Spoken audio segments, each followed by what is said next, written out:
Bem, meus irmãos, nós que aqui ficamos, vamos ouvir a palavra que o Senhor reservou ao nosso coração nesta manhã, dando sequência aqui às nossas exposições matinais no Evangelho de João. De sorte que eu convido a igreja, os irmãos, a abrirem a palavra do Senhor no Evangelho de João, capítulo 12, versículo 20 ao 26. Evangelho de João, capítulo 12, do versículo 20 ao versículo 26.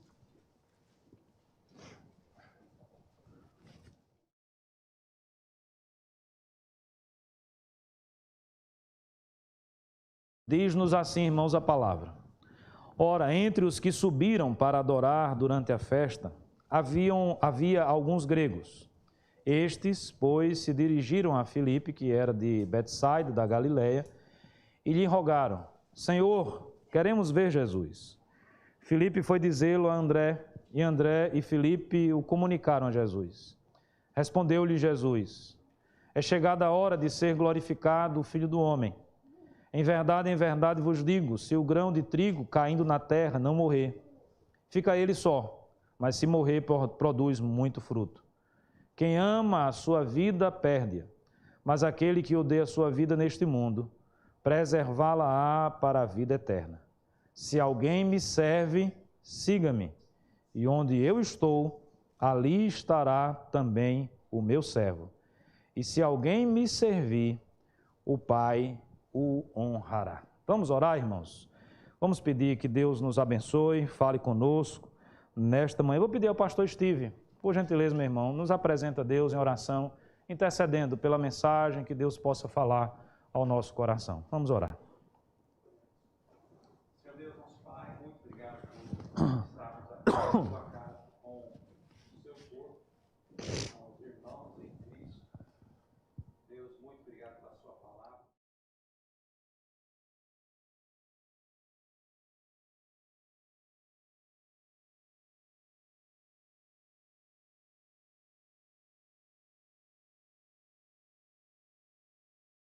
Amém, amém. Meus irmãos, o ano era 1898. Faz bastante tempo. Eu já contei essa história aqui na igreja, me permita mais uma vez citar esse episódio. Acontecido na cidade de São Bento do Una, estado de Pernambuco, região à época ali de Canhotinho, Garanhuns, São Bento. Um missionário que residia em Canhotinho, norte-americano, conhecido como Dr. Bátlo, também médico, também alguém que lidava com a medicina, estava desbravando aquele canto do Brasil, há mais de 100 anos atrás. Esse era um momento de forte perseguição religiosa com os protestantes, com os evangélicos, com aqueles que pregavam o verdadeiro evangelho. Ele então recebe o convite para ir pregar na cidade de São Bento do Una. E ali ele passa alguns dias pregando. Era muito comum fazer conferências ou visitas nas propriedades rurais. Obviamente nós estamos falando de alguém que se locomovia a cavalo, não é? Com muito mais dificuldade que nós temos para nos locomover nos dias de hoje. Ele foi então convidado por um coronel da região, Joaquim Vintalino, e ali ele fez alguns cultos, pregou a palavra. E eu vou então ler rapidamente aqui a descrição que o reverendo Edgécio Martins, no seu livro A Bíblia e o Bisturim, que descreve essa história, faz de um momento que entrou para os anais da igreja presbiteriana, para a igreja evangélica, aqui em solo brasileiro. Na manhã do 4º dia, preparavam-se para voltar. Um dos companheiros do Dr. Bátlo, Manuel Correia Vilela, conhecido como Né Vilela, foi um dos últimos a montar, bem ao lado do Dr. Bátlo. De repente, surgiu um homem, cavalgando em disparada, dirigindo-se para os dois, em direção aos dois. Alguma notícia de emergência, pensaram. Na verdade, tratava-se de um carteiro. o conhecido negro velho, que se caracterizava pelo fanatismo anti-evangélico. Desta vez, porém, a mensagem que deveria entregar era a morte, endereçada ao Dr. Batlow, remetida pelo vigário local, o padre Joaquim Alfredo. A cena foi rápida e inesperada. Negro velho atacou primeiro o doutor a cacetadas. Avançando em sua direção, Nevilela aparou a pancada e, descendo do animal, em gestos rápidos e fortes, tomou-lhe o bastão. Houve quem segurasse o cruel estafeta, mas ele conseguiu soltar-se e voltou a atacar com fúria muito maior. O seu aspecto era verdadeiramente diabólico. Os olhos estavam esbugalhados, o rosto arroxeado pela cólera. Os gestos semelhantes ao da fera selvagem repentinamente apanhada. Arremessou uma pedra no médico e avançou de punhal na mão. Dr. Batlow não estava acostumado a cenas de violência e pensou em recuar. Vilela, porém, rápido como uma serpente, tomou a dianteira, recebeu a punhalada que o atingiu no peito esquerdo. Em menos de 5 minutos, expirou. O corpo de Nevilela, inclusive, está enterrado junto com o corpo do Dr. Batlow, vizinho da igreja presbiteriana de Canhotinho. Essa é uma história que correu o Brasil, correu especialmente o estado de Pernambuco naquela época, e nos faz lembrar do que Tertuliano dizia. Lá atrás, um dos pais da igreja, o sangue dos mártires é a semente do cristianismo. Se nós estamos hoje aqui, no ar-condicionado, apesar do calor, com liberdade, confortável ou confortáveis, não se engane, irmãos. Alguém deu a sua vida. Alguém entregou o seu próprio sangue, o seu próprio corpo para que estivéssemos. Ou muitas pessoas fizeram isso. Os apóstolos, todos eles martirizados. Os primeiros pais da igreja, todos eles martirizados. A obra missionária enseja sacrifício. A obra missionária enseja, meus amados irmãos, essa abnegação e, se necessário for, a entrega do nosso próprio corpo.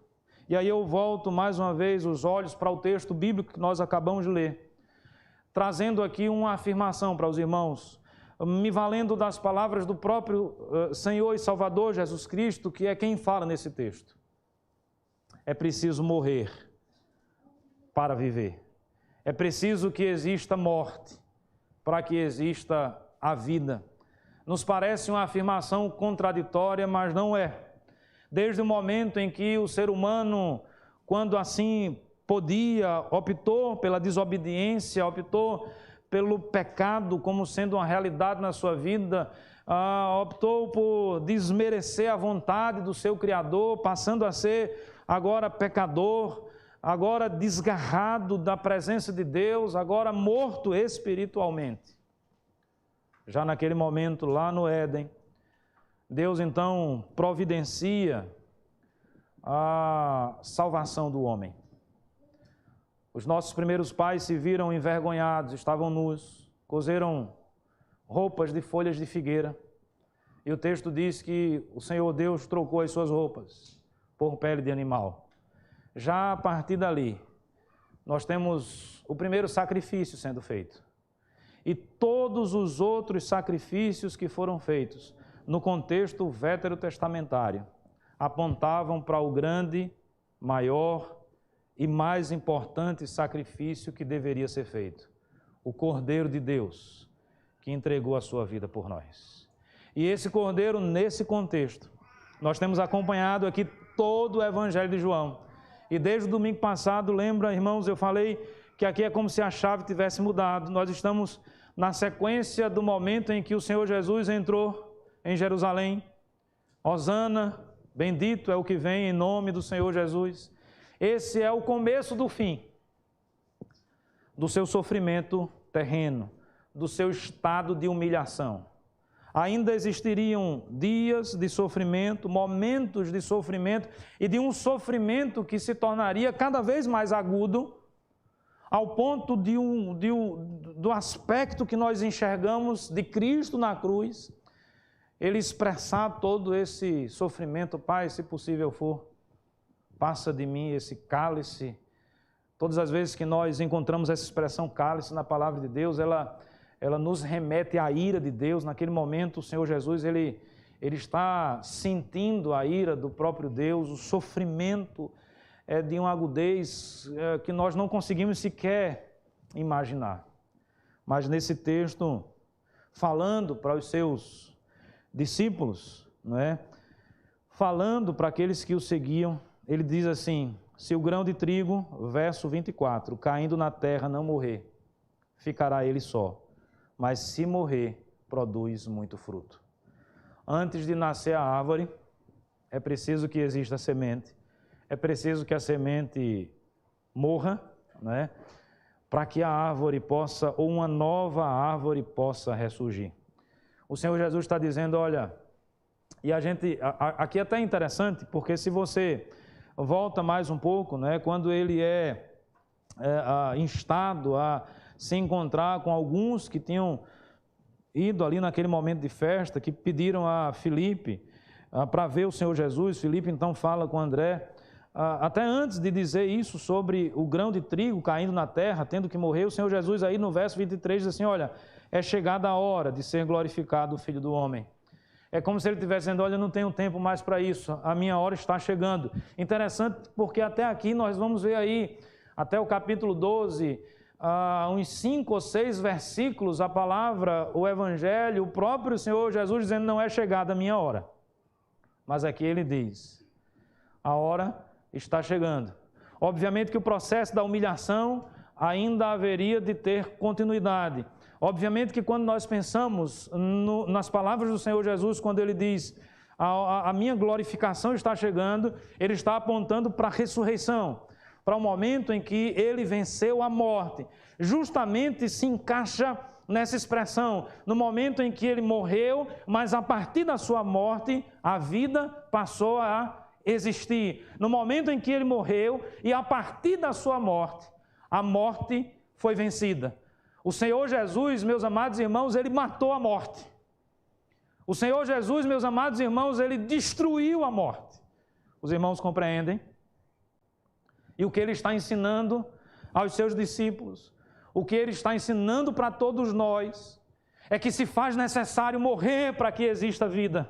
E essa realidade também se faz presente na nossa existência. Metaforicamente, simbolicamente, mas também na realidade. Não tenha dúvida disso. O que significa então esse morrer? Para nós, para Cristo fica claro, salta aos nossos olhos. Ele deu a sua vida por nós. Ele se entregou por mim e por você. Ele é o Cordeiro de Deus que tira o pecado do mundo. Quando Cristo se entrega na cruz do Calvário, todos aqueles sacrifícios anteriores que apontavam para Ele perdem sentido. Nós não fazemos mais sacrifícios hoje.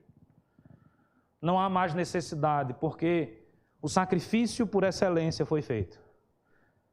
O Deus que habitou entre nós, lembra-se do início do Evangelho de João, o Verbo que se fez carne, tabernaculou entre nós, agora está dando a sua vida por mim e por você.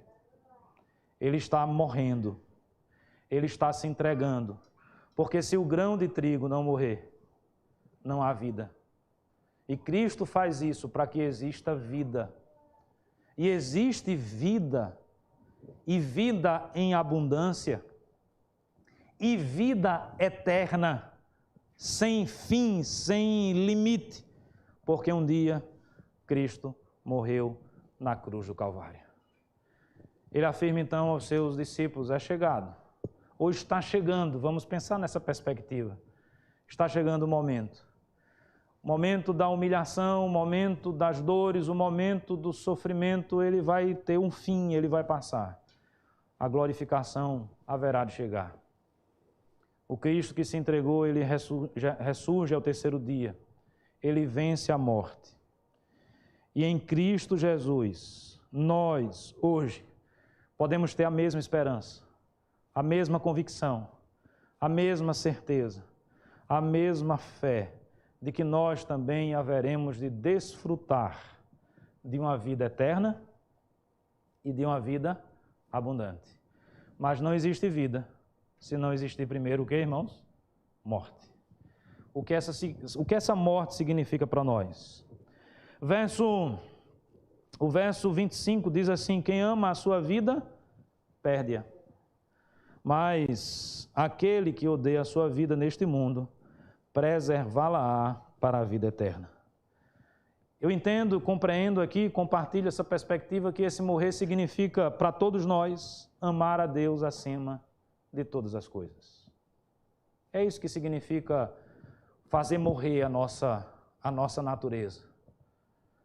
Amar a Deus acima de todas as coisas, acima da minha própria vida. Será que esses homens, as mulheres que deram a sua vida na história do cristianismo, será que esses mártires que tiveram as suas vidas ceifadas, em algum momento eles não compreenderam essa verdade? Eu acredito que sim.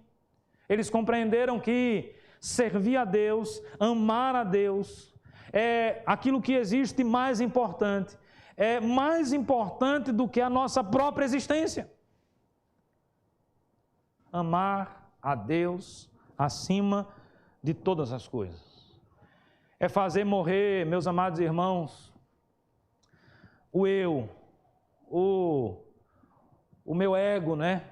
O que é algo extremamente complexo e difícil, principalmente nos dias em que nós estamos vivendo. Uma sociedade de consumo. Uma das características, irmãos, de uma sociedade extremamente consumista como a nossa, é esse egotismo, né? Essa perspectiva de que o eu, a minha vontade, o meu desejo está sempre acima de qualquer circunstância. É a satisfação do eu, da minha vontade, dos meus desejos. Vem a reboque dentro dessa perspectiva vários comportamentos, éticas, posturas extremamente complicadas. Aí o hedonismo floresce de uma forma impressionante. É a vida em busca do prazer pelo prazer. Por quê? Porque eu quero a minha satisfação pessoal. Porque eu entendo que o mais importante é a minha felicidade, ou a minha felicidade é mais importante do que qualquer coisa. O Senhor Jesus está nos ensinando nessa manhã que existe algo mais importante do que a minha própria vida. É preciso fazer morrer esses desejos, e muitos deles carnais, concupiscências que são contrárias à vontade de Deus. O velho homem, ontem eu estou rindo porque ontem eu ouvi uma expressão que eu achei muito interessante. Nessa luta do velho homem para o novo homem, né? A programação dos jovens, ontem que nós tivemos em conjunto com os irmãos lá da igreja presbiteriana do Farol, e aí um jovem, a gente conversando depois informalmente, falando sobre a realidade de um jovem, aí eu disse, não, é porque o velho homem mandou uma mensagem de WhatsApp para o novo homem, por isso que ele cometeu isso, né? Por isso que ele fez isso. Às vezes é assim que se processa mesmo, o velho homem está se comunicando, o velho homem está tentando destruir o novo homem. Mas nós não podemos deixar que isso aconteça, porque nós temos uma perspectiva que vai além dessa visão tacanha, dessa visão mesquinha, dessa visão tão pequena que o mundo vende como se fosse algo fantástico. O culto ao corpo, o culto às vontades pessoais. Meus amados irmãos, quem somos nós, seres humanos? Nós somos pó e cinza. Como é difícil lidar, não é, com essa situação às vezes. O nosso orgulho é ferido quando nós percebemos como nós somos pequenos, como nós somos incapazes, como nós somos limitados. E quantas vezes nós estamos aí trilhando por caminhos que têm como objetivo, na realidade, uma tentativa de nos enganar. quando no fundo nós sabemos que essa vida é passageira, que daqui nós não levamos absolutamente nada e que existe uma realidade que é muito mais importante do que essa que nós vivemos. É como se a palavra de Deus estivesse hoje nos dando a possibilidade de fazer um investimento futuro, mas não na bolsa futura, não numa renda para daqui a 1 ano, 5 anos, 10 anos, 30 anos para a nossa aposentadoria.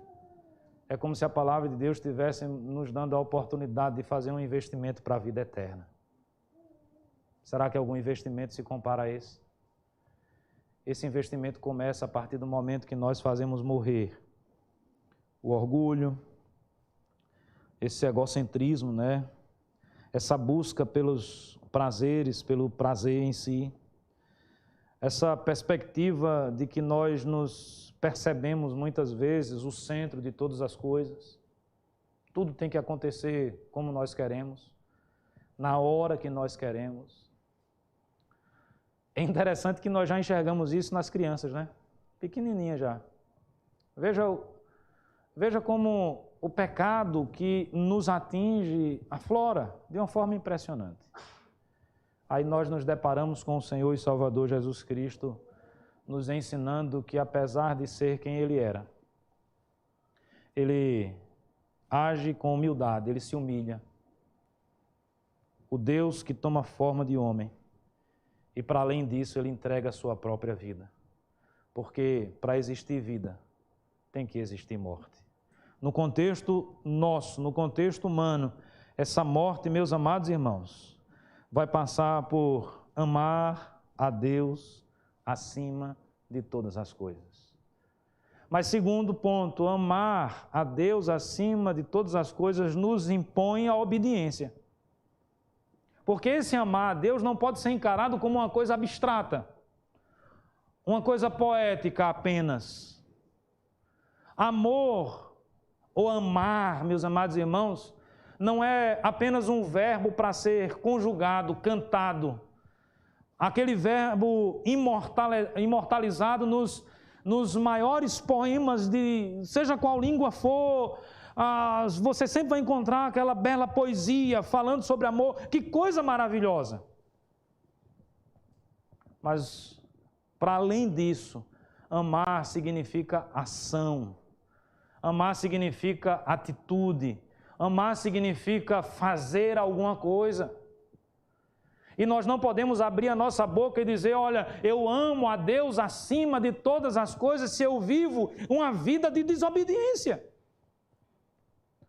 Se não bate o meu discurso com a minha prática, tem alguma coisa errada nessa história. Talvez a gente seja bom de teoria, de teologia, de poesia, ou qualquer coisa nessa área. O próprio Senhor Jesus nos ensinou a obediência. Os irmãos percebem que as falas do Senhor Jesus, inclusive no próprio Evangelho de João, sempre estão permeadas de que eu vou fazer a vontade do meu Deus. É a vontade de Deus que vai prevalecer. Seja feita a tua vontade, assim na terra como no céu. Se eu não entendo que a vontade de Deus é maior do que a minha, é mais importante do que a minha, eu vou ter muita dificuldade de obedecer ao Senhor. Muita, mas muita dificuldade em obedecer a palavra de Deus. De modo, irmãos, que esse amar a Deus acima de todas as coisas precisa ser traduzido no cotidiano, na prática, no dia a dia, em obediência. E aí eu estou falando de coisas práticas. Eu estou falando de lutar contra o pecado, de deixar o pecado de lado. Pecado da imoralidade, calúnia, adultério, fofoca, divisões, dissensões. Ontem nós tratamos lá nos jovens sobre sensualidade, pornografia, ganância, glutonaria, sei lá. A lista é imensa. Não é fácil. Obviamente nós sabemos disso. O velho homem está sempre mandando mensagem do WhatsApp para o novo homem. Como aqueles desenhos de antigamente, lembra? Um anjinho do lado e um diabinho do outro. Aí o anjinho dizia, não, faz a coisa certa. O diabinho, não, faz essa não, é muito melhor aquela outra. A gente é aquele homenzinho torto. Lembra do homenzinho torto da canção das crianças? Havia um homenzinho torto que morava numa casa torta, andava no caminho torto, sua vida era torta. Um dia, ele encontrou a Bíblia, né? A Bíblia ele encontrou. E tudo que era torto, Jesus endireitou. Nós já somos tortos. Ou seja, nós já temos a tendência para o mal. Aí vem aquele diabinho no ouvido, ó. Vai lá e faz. Quer ver uma coisa, irmãos? Se você vê uma placa, não olhe, é quase que insuportável não olhar. Já percebeu quando tem a palavra assim, é proibido? Dá uma aflição, comichão, uma angústia. Algumas pessoas não conseguem nem dormir, só pensando naquilo, enquanto eu não souber disso. Já dizem os mais antigos que a curiosidade matou o gato, né? E às vezes muitos estão sofrendo e padecendo por conta disso também. É preciso fazer morrer essa natureza pecaminosa, para que a vida espiritual e a vida eterna seja uma realidade na nossa vida. Tem que fazer morrer, mas na prática isso é traduzido na obediência. É preciso obedecer, é preciso saber o que é certo, o que é errado. Nós não podemos chamar o errado de certo, nem o certo de errado. A palavra de Deus é a nossa única regra de fé e prática. Ela é a baliza, ela é o fundamento. Por mais que existam novidades, por mais que um ou outro queira falar sei lá o quê, mesmo que um anjo desça do céu e venha pregar uma palavra contrária a essa, que ele seja anátema, que ele seja amaldiçoado no nosso meio, nós não ouvimos esse tipo de coisa, porque o nosso ouvido está cativo única e exclusivamente ao nosso Deus e à sua palavra. E o nosso desejo, e muito mais do que o nosso desejo, a nossa luta diária e constante é uma luta em fazer o velho homem cada vez mais morto e o novo homem que ressurge obediente a Deus, temente a Deus, amante da palavra de Deus, da vontade de Deus na nossa vida. É isso que nós precisamos fazer. Obedecer. Sabendo que Deus é soberano, sabendo que por mais inteligente que você seja, por mais competente que você seja, por mais capacitado que eu seja, jamais eu vou poder ensinar a Deus o que é o melhor e o que é o pior. Os pensamentos de Deus não são os nossos pensamentos. Os planos do Senhor não são os nossos planos. Quando Deus fala, meus amados irmãos, se tem algo que nós devemos fazer é ouvir, é acatar, é colocar em prática aquilo que nós ouvimos. Como fazer morrer essa natureza? De forma muito prática, comece a obedecer. Nós temos os mandamentos morais, comece a obedecer. Guarde o dia do Senhor, não furte, não cometa assassinato, não idolatre, seja lá o que for, não tenha diante de você outros deuses. Não necessariamente nós estamos falando de uma imagem de barro, mas tudo aquilo que ocupa o lugar que deveria ser única e exclusivamente de Deus na minha e na sua vida pode ser considerado idolatria. Comece a jogar isso fora, comece a colocar isso em segundo plano. Resumindo, meus amados irmãos, e até adiantando um pouco aquilo que nós vamos falar hoje à noite, na pregação, se Deus assim nos permitir, nós precisamos buscar em primeiro lugar o reino de Deus. E essa busca prioritária, ela não se processa no mundo das ideias. Essa busca prioritária no reino de Deus, ela não se processa no campo da teoria. Não é algo romântico. Ou vocês acham que Pedro sendo crucificado de cabeça para baixo era algo romântico? Nossa, que lindo! Olha, o apóstolo está sendo crucificado de cabeça para baixo. porque ele não se achou digno de ser crucificado na mesma posição de Cristo. Lindo, vai lá. Vai lá tu ser crucificado. Esse movimento envolveu sofrimento. Esse movimento envolveu dor. Esse movimento envolve, meus amados irmãos, medo. Nós somos humanos, nós somos falhos. Mas para cima de todos esses sentimentos de medo, esse sentimento talvez de dor, o sofrimento real e plausível que nós vamos enfrentar por conta da perseguição aos cristãos que se impõe diante de nós, eles não podem se sobrepor à convicção firme e verdadeira que nós devemos ter no nosso coração de que eu vou obedecer a Deus. Não importam as circunstâncias. Esse é o objetivo. É assim que na prática eu faço morrer a natureza pecaminosa. É assim que na prática a semente está morrendo e o novo homem está surgindo e a vida está surgindo.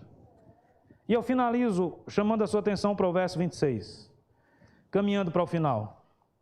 Se alguém me serve, siga-me, e onde eu estou, ali estará também o meu servo. E se alguém me servir, o Pai o honrará.